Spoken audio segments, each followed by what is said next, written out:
ചരാ ഈ ഓർഗനൈസർ കാണാൻ എങ്ങനെയുണ്ട്? ഇത് നമ്മുടെ ഏപ്രിൽ മന്തിലുള്ള കമന്റ് വിന്നറിനുള്ള ഗിഫ്റ്റാണ്. I got it from Flipkart. Below 200 എന്തോ ആണ് എനിക്ക് ആയിട്ടുള്ളത്. നല്ല സ്ട്രോങ് ആയിട്ടുള്ള പ്ലാസ്റ്റിക്കിൽ വരുന്ന കുറച്ചധികം കമ്പാർട്ട്മെന്റ്സ് ഉള്ള ബ്യൂട്ടിഫുൾ ആയിട്ടുള്ള ഒരു ഓർഗനൈസർ ആണ്. ഇതിൽ നിങ്ങൾക്ക് നിങ്ങളുടെ മേക്കപ്പ് പ്രൊഡക്ട്സ് അല്ലെങ്കിൽ സ്കൂൾ എസെൻഷ്യൽസ് ഒക്കെ അറേഞ്ച് ചെയ്ത് വെക്കാം. കണ്ടല്ലോ, ഇത് അത്യാവശ്യം സ്പേഷ്യസ് ആണ്. ഒരുപാട് സംഭവങ്ങൾ ഇതിൽ കൊള്ളും. ഇതിങ്ങനെ കിട്ടിയപ്പോൾ എന്റെ ഡെസ്കിലുള്ള കുറച്ച് പ്രൊഡക്ട്സ് ഞാൻ ഇതിൽ വെച്ച് നോക്കുന്നുണ്ട്, എങ്ങനെ ഉണ്ടാവും കാണാൻ വേണ്ടിയിട്ട്.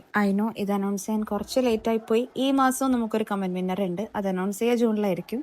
അത് കൂടാതെ ഒരു 3 വിന്നേഴ്സിനെ വെച്ചിട്ട് back to school give away ചെയ്താലോ എന്ന് ഞാൻ വിചാരിക്കുന്നുണ്ട്. എന്താ നിങ്ങളുടെ അഭിപ്രായം? കമന്റ് ചെയ്ത് പറയാട്ടോ. അപ്പോൾ ബാക്ക് ടു സ്കൂളിൽ എങ്ങനെയുള്ള ഗിഫ്റ്റ്സ് ആണ് നിങ്ങൾ ആഗ്രഹിക്കുന്നതെന്ന് കൂടി കമന്റ് ചെയ്ത് പറയാം. നിങ്ങൾ ശ്രദ്ധിച്ചാൽ ഇതിൽ ഓരോ സംഭവങ്ങൾ വെക്കും തോറും ഈ ഓർഗനൈസറിന്റെ ഭംഗി കൂടി കൂടി വരായിരുന്നു. സത്യം പറഞ്ഞാൽ എല്ലാം വെച്ച് കഴിഞ്ഞപ്പോ അയ്യോ ഇതെനിക്ക് വേണമായിരുന്നു എന്ന് തോന്നിപ്പോയി. തൽക്കാലം ഡെസ്കിൽ സ്പേസ് ഇല്ലാത്തതുകൊണ്ട് ഞാൻ ആഗ്രഹം അങ്ങ് വിട്ട്. അപ്പൊ ഞാൻ പറഞ്ഞു വന്നത്, നെക്സ്റ്റ് മന്തിൽ നമ്മൾക്ക് 4 വിന്നേഴ്സ് ആയിരിക്കും ഉണ്ടാവുക. ബാക്കി 3 പേര് നമ്മുടെ ബാക്ക് ടു സ്കൂൾ ഗിവ് അവേയിലായിരിക്കും വരുന്നത്. അതായത് ഒരു ടോപ്പ് കമന്റ് വിന്നറും ബാക്കി 3 പേര് വരെ നമ്മുടെ ബാക്ക് ടു സ്കൂൾ ഗിവ് അവേയിലായിരിക്കും. ഇനി ഇതൊക്കെ പറഞ്ഞത് എന്തിനാന്ന് വെച്ചാല്, ഇത്തവണ വിന്നർ ആയില്ലെങ്കിൽ വിഷമിക്കരുത്. ഇത്തവണ കിട്ടിയില്ലെങ്കിൽ ഉറപ്പായിട്ടും അടുത്ത തവണ കിട്ടും. അപ്പൊ നമുക്ക് വിന്നർ ആരാന്ന് കണ്ടാലോ. അപ്പോ കൺഗ്രാറ്റുലേഷൻസ് ടു ദ വിന്നർ.